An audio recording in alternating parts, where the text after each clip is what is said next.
Sen neslin.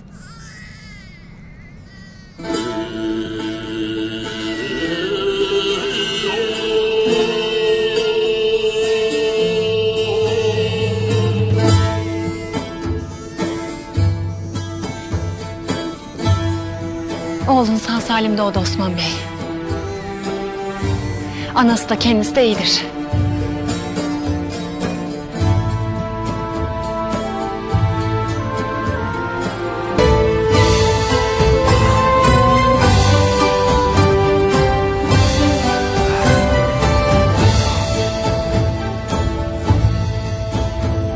Bismillahirrahmanirrahim.